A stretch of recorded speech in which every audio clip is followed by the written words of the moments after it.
It's Tuesday afternoon at 4 p.m. in Switzerland, and it's Space Café WebTalk time. Our Space Café WebTalk, 33 minutes with Salem Al Marri, will begin soon.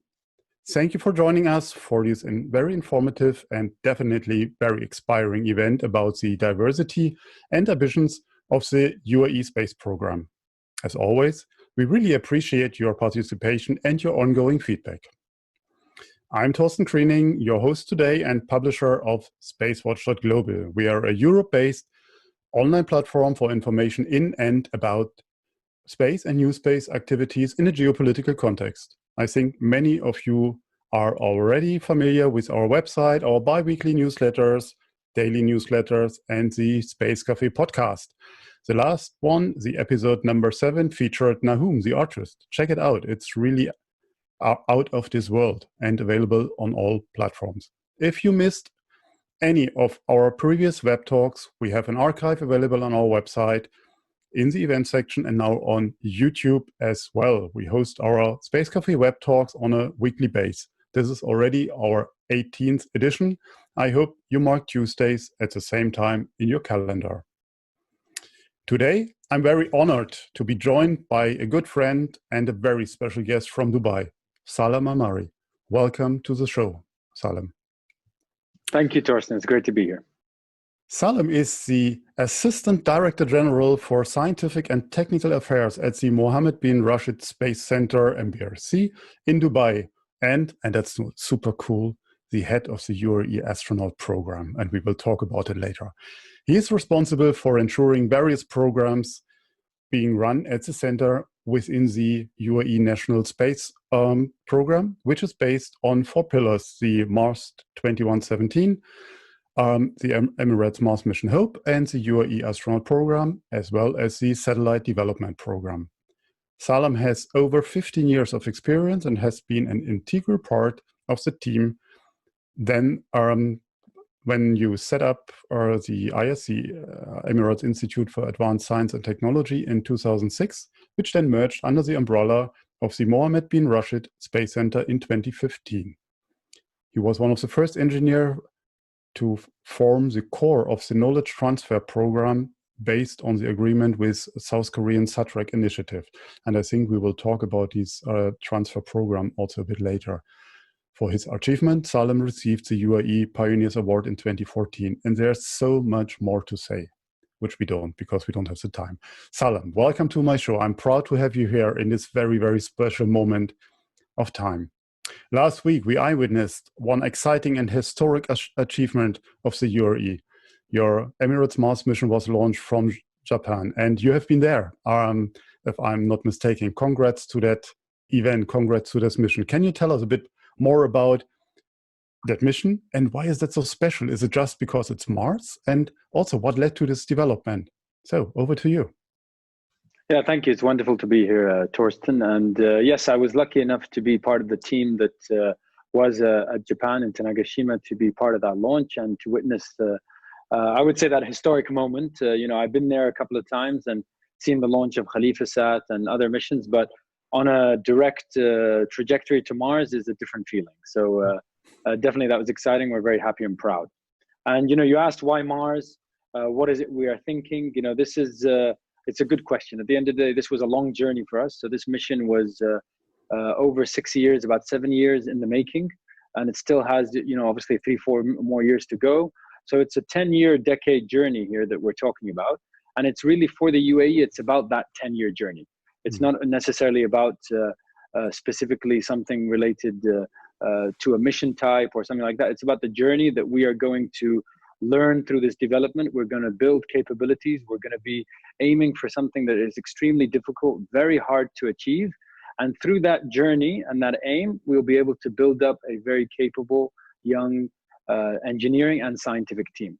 And also there's another reason as well, which I think is very important, is that this mission was named HOPE by the leadership in the UAE. And that's really a mission to say that in less than 50 years of the establishment of the UAE aimed big. And it really said that in less than 50 years, we'll be able to get to Mars. And this is really a message of hope to the region. The region is obviously, not all situations in this region are as positive and as in a good situation that we have in the UAE. So if in less than 50 years we can reach Mars, then hopefully that's a message of hope to the youth and to the engineers and to the scientists in the region, that you can also achieve great things with your great country. So that's the message that the UAE wants to send here. Got it. And just to be correct, so next year you celebrate your 50th anniversary as a country, correct? Yes, next year we celebrate in December the 50th anniversary, and in February we celebrate the arrival of the Mars mission. So it's really a celebration of that next year. That's wonderful. Let's take a wider view and connect that to the title of the dialogue, the UAE Space Programme. What is it about? Can you go into these sectors a bit in detail? Yes, of course. Yeah, and the UAE Space Programme is quite diverse, and it does have a history behind it. I mean, a lot of people recently have heard about the Mars mission. They've heard about possibly Hazza al-Mansouri going to the ISS a little over 6 months ago, so that wasn't very long ago. But actually, we do have, if I specifically talk about the Mohammed Rashid Space Center, you know, we were established, as you mentioned in your intro, in 2006. Obviously, that's today you've got an entity that's been working in space for over 15 years that has 200 engineers and scientists. The majority of them are under 28. So the government has entrusted this entity with the establishment and the running of the UAE National Space Programme.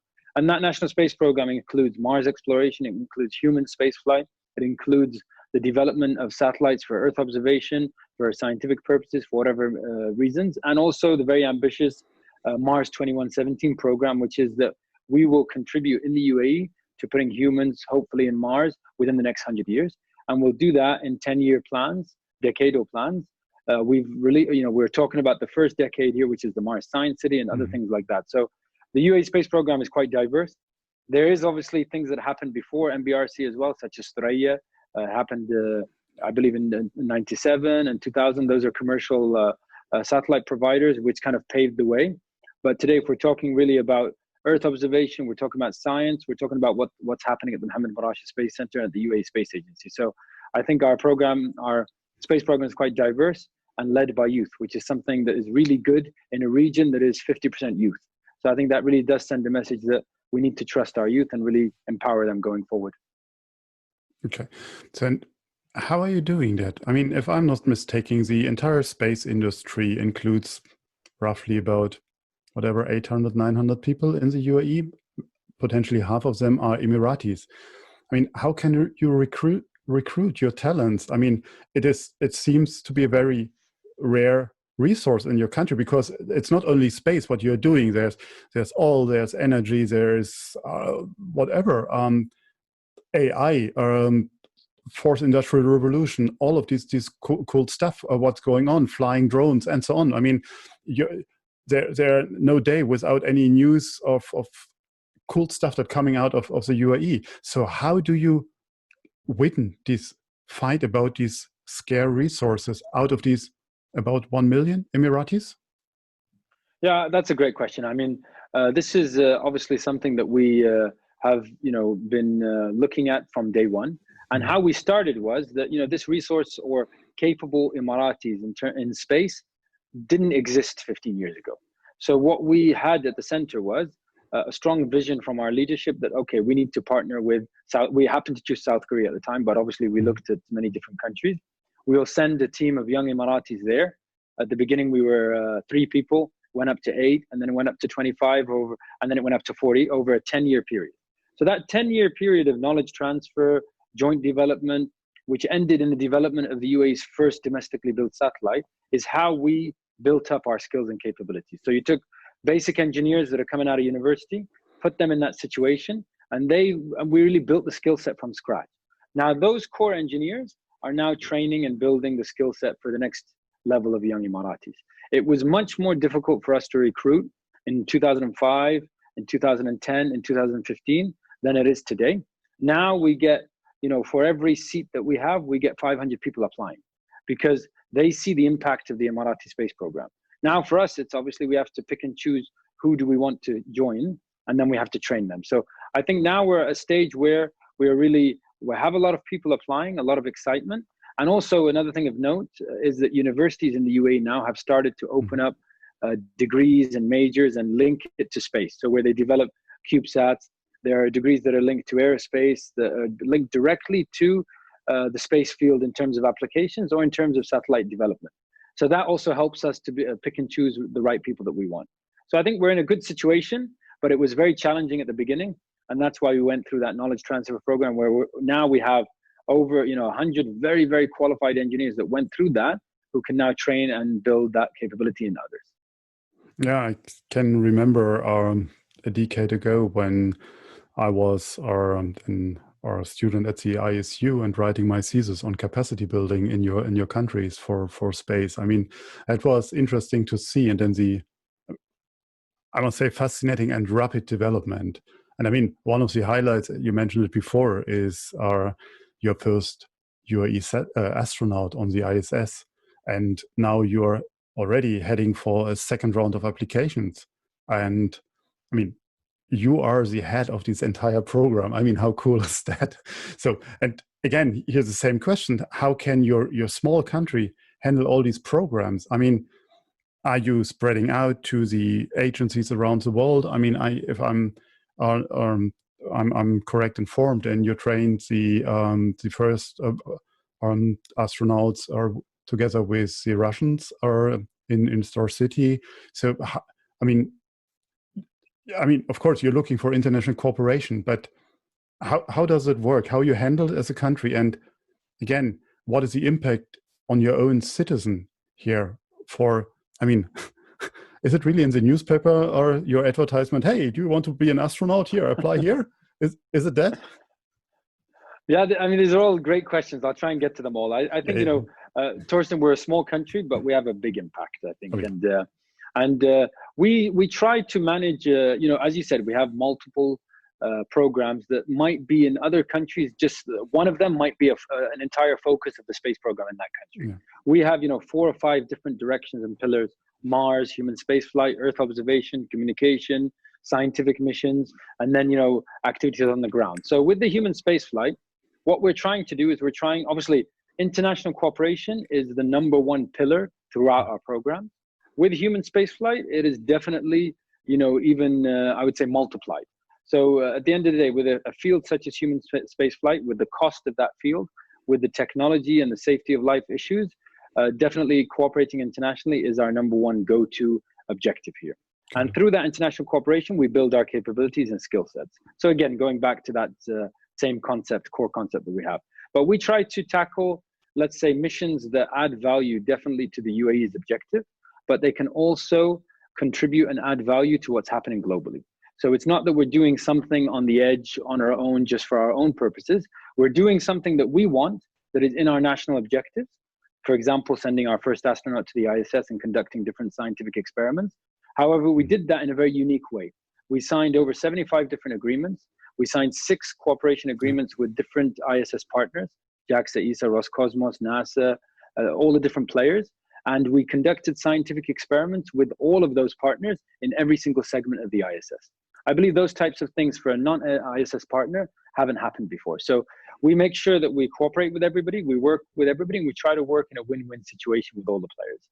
Now, to get to your second part, which is how do you apply for this program? I think we have the best, I wouldn't call it advertisement, but the best way for us to announce these things is that it comes directly from the Prime Minister, who he opens up the application for people to join, and he'll announce, inshallah, at the end of who has been successful. So he did that in December 6th of last year, exactly 2 years after the first application process. Okay. So we have now Hazza and Sultan, our 2 active astronauts, and we have announced the second phase. We had over 4,305 applicants from the UAE applied. In the second round or the first round? In the second round, yes. Okay. So 7% more than the first round, which is good for us as well. So we've got an increase. That's with the issues related to COVID-19 and the ability of people to apply and go through that process. So I think that was a good take for us. And now we're down to a level. Now we're basically going through the whole process that we plan to select at the end of the year and announce in January. So I think so far it's going great. And honestly, we've seen some great candidates. A lot of people that applied in the first phase have reapplied, and you can see that they've built up their capability since not being successful in the first phase. So I think there's excitement. a lot of kids applied as well. So we told them, you're not eligible, but they applied. So it's open for Emiratis only, I assume, as it's the national program, correct? Yes, it's open for Emiratis only at this time. And are there women as well applying? And can we expect this time a woman to fly? I would definitely hope so. I mean, we had, if I've got the numbers right, 1,400 women who applied in the second round. So we got a massive amount of women that applied. That's over a quarter. Yes, definitely. And now as we're going through, the last figure that I saw as we're kind of getting that number down is about 38% of them are women. So, so we've got a good amount of women now in these final stages that are coming through. If you ask me personally, I would hope that both of them are women. So I think that with that diversity will add a lot to the team. I have 3 daughters that I would love to showcase to them, that you've got role models that you can look up to. I think it's a win-win-win, triple win situation for the country if we were able to select 2 very capable women.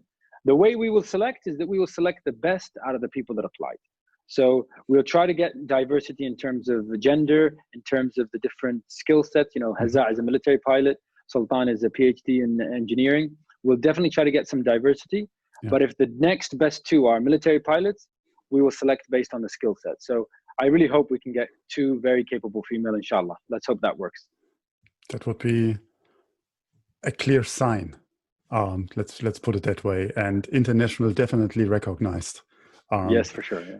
Cool. And what happened with all these people that applied and couldn't get a position or falling through this process? How they deal with that? I mean, of course, this impact on the society is, wow, there's this big wave of people applying, and then it's selected to this very thin pyramid, as you said, 2 people out of 4,000. So is there a level of frustration, or are people super excited again? I mean, you mentioned they reapplied, so there must be still some excitement to go to space, obviously.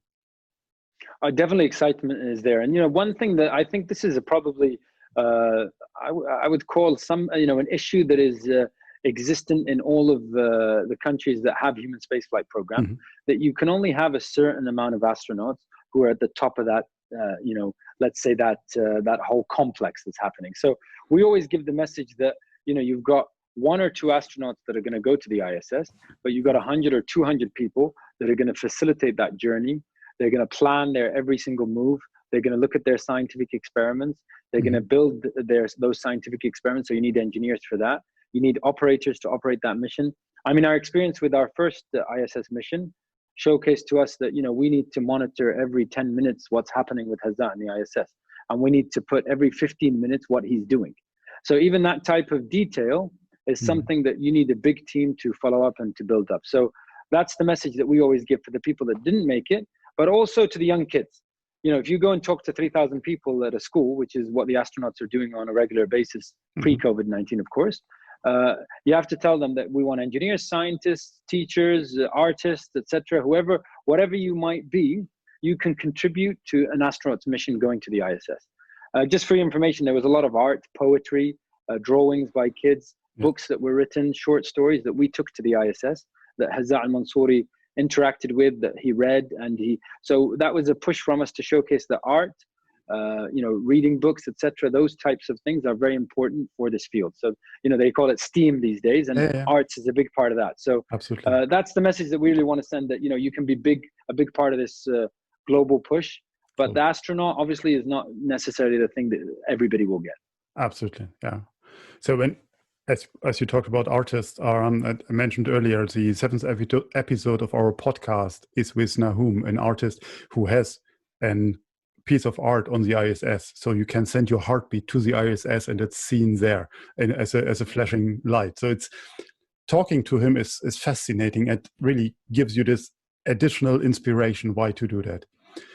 A few years back, I think 2 years back, I had the chance to give a Ramadan talk in Dubai, and I had Alia Al-Mansouri on my panel. I mean, she is one of those I mean, I would say very inspiring kids which are on a mission, and not just on a mission to the ISS, because she wants to be on Mars. She wants to be the first Emirati on Mars.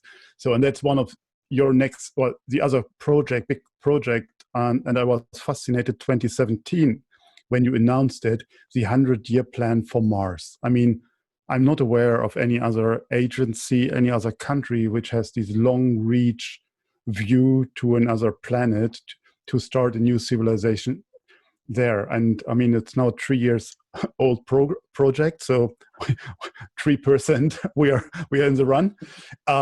Where do you stand with this project right now? Yeah, when you put it 3%, yeah, it sounds like it's still a long way to go. But and it is, I mean, and it's 100 years, my friend.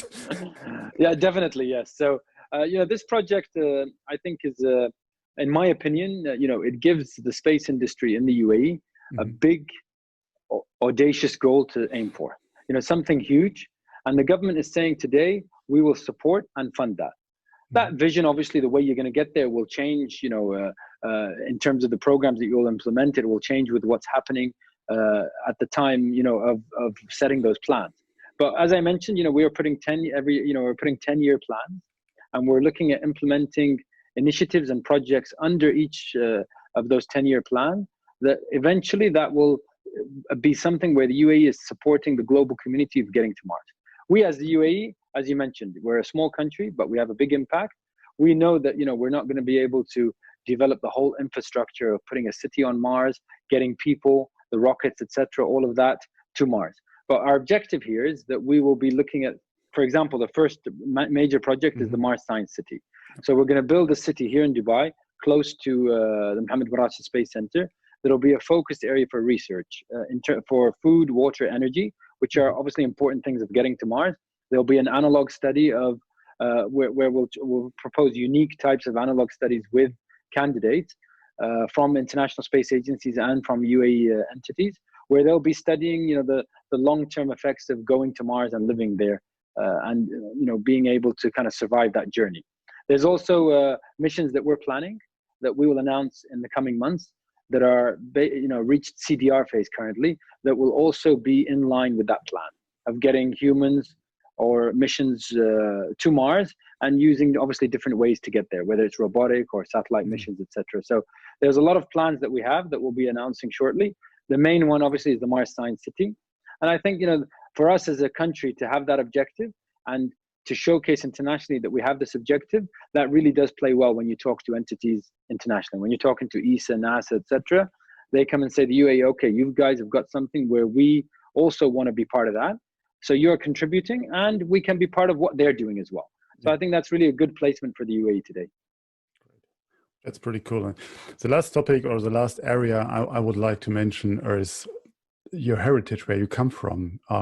This fantastic work, what your team, you personally and your team has done on your Earth observation satellites, Dubai-1, 2, and the data from there. I mean, data is the new currency today, or as we know.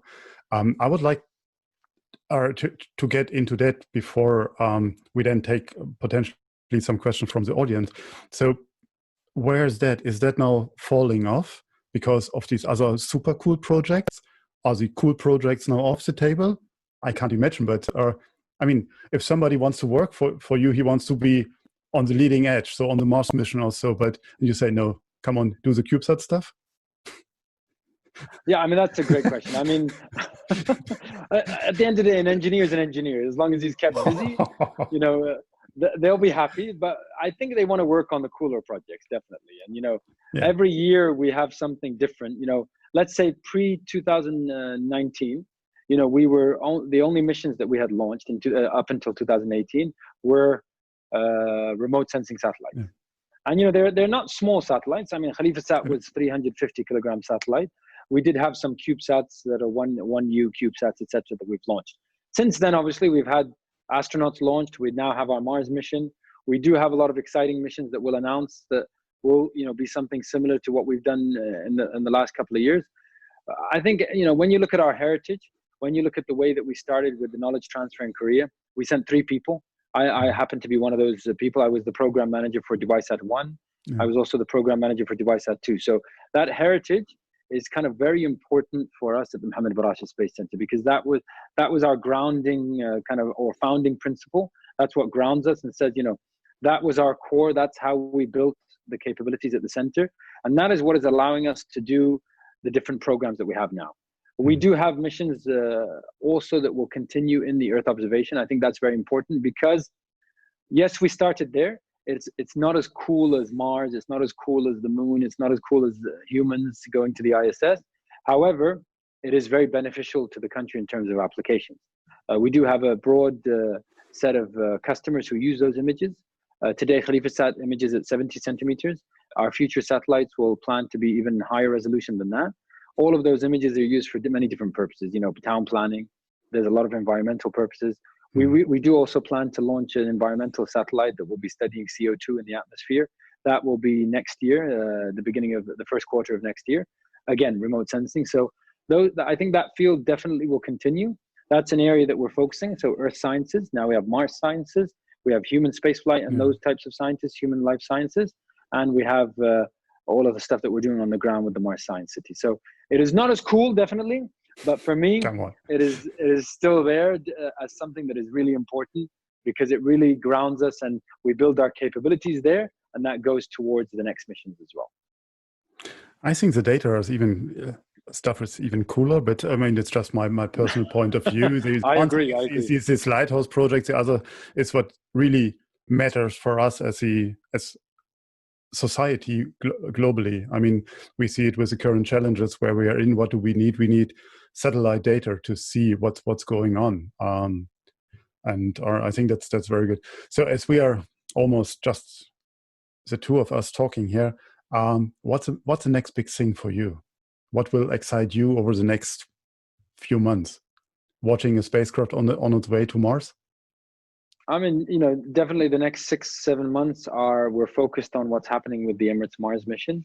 Sure. You know, that's a huge mission. And today I go to the command and control room and I see an animation, and you see obviously Earth and it going, you know, so many million miles away from Earth. And you see that it's got, you know, up to nearly 400 million something miles, 490 something million miles remaining. You think that's a huge, very, very long journey, but it will go quick. But I tell you, in the meantime, you know, we are planning on kicking off a couple of major projects. So please stay tuned. You know, we don't stay, let's say, focused on one thing for very long. We need to make sure that we're always looking at what's happening next. And I have, I'd say, 1.5 eyes on what's happening next and half an eye on what happened or what's happening at the center currently. Okay, that sounds quite exciting. Let's take one question from the audience, and that's from Shabazz, if I spelled it or said it correctly. What would you suggest to young expats in the UAE who are looking out for opportunities to take part in the UAE's National Space Programme as engineer or as scientist? Are there any chances for expats? I love this question, and I'll tell you why I love it. Because under the Mars 2117 program, we at the center have set up a program where we support entrepreneurs, we support young businesses to come in and you know build something that can come and support us. So under that program, we've now supported 2 startups that have come in. One of them is software based. The other is going to develop a payload for a small satellite, a CubeSat that we're developing. So that type of cooperation, that type of initiative is where I see definitely where young entrepreneurs who happen to be expats living in the UAE or outside of the UAE that want to come and open their companies or branches in the UAE can support us. Now, what we want is, you know, when we develop a KhalifaSat or a DubaiSat 2 or something like that, when we're developing these types of satellites, we do develop a lot of components in-house, but we want to outsource that to people or companies that are around us. And then we want to support those companies to see if they're able to also sell those types of components or services to others in the region or globally. So I think that's a big opportunity today for expats. If they're going to come in and say, this is a skill set, a value add that we can bring in, we as a center will come and say, we'll support you either by helping you set up, supporting your rent, whatever it may be, buying components and products from you, testing them, and then you have to stand on your own 2 feet after that, of course, and we'll always be there. If your product is useful for us, we'll buy that. So I think that's something that we really are working very strongly on. The space agency is doing the same, as you're aware, Torsten, and that's something that we need to make happen in the next 10 years. So if you ask me, what do you want in the next 10 years? I want to make sure that we have a base of SMEs that can support us in terms of software and manufacturing, so that, you know, whatever we spend in terms of money stays as much as possible in the UAE and comes back to entrepreneurs here. That's a goal of ours. Sounds very encouraging, or especially for the next generation of people coming in with great ideas. We have I think, we can take half of this question. From Lauren, ask about if the UAE has plans to develop your own launch capacities, and what is the status of suborbital space flights and space tourism? Is there anything where the MBRSC, your institute or your center, is involved in, or are you leaving that to the other entities in the UAE dealing with space? Yeah, thank you for that question. As MBRC, you know, we are not involved currently at all in suborbital or in launch services, or let's say developing a launch vehicle. In the UAE, I'm also aware that there is no development of launch vehicles. However, there is obviously the investment in Virgin Galactic, and I believe there are plans for different initiatives once Virgin Galactic gets on board, but that's a private initiative, and I hope that succeeds, of course. So if they succeed, then maybe there'll be some type of spaceport in the UAE. That's what I've heard. But other than that, I think that's the status currently. It sounds that the future will definitely be super exciting in the UAE. I'm afraid we have to come to an end. Our 33 minutes are over. So even I would love to continue this exciting talk with you. And, you know, I'm a big fan, and I'm looking forward to this news that's coming up. But be sure that we follow up with the UAE space development in our future Space Café web talks and in our magazines. So on our next webinars on the 4th of August, it's my pleasure to talk with Chris Johnson from the Secure Wall Foundation about lunar exploration. How big is the tent? So about the stakeholder dialogue and inclusion and much more. And on the 11th of August, so in 2 weeks, I will discuss with Ken Hodgkins our future, the global space economy. Where do we stand? So Quo Vadis. And as an announcement, or as a representative from another small country with big ambitions, on the 18th of August, my guest will be Renato Kaprun from the Swiss Space Office on space innovation made in Switzerland. All events are online on Eventbrite already. As always, we would like to hear your feedback, so please check in with us on Twitter, Facebook, and LinkedIn. Don't forget to sign up to our daily or bi-weekly newsletters. Thank you very much for your interest today, and thank you and shukran, Salem, for this exciting talk and being my guest today. Thank you very much, sir. Thank you. Thank you. And thanks again to my entire team behind the scenes for doing that great job week by week again. I hope you will all stay safe and stay healthy. Thanks for joining us, and I hope to see you next week. In the meantime, visit our website and follow us on social media. Thank you very much. Bye-bye.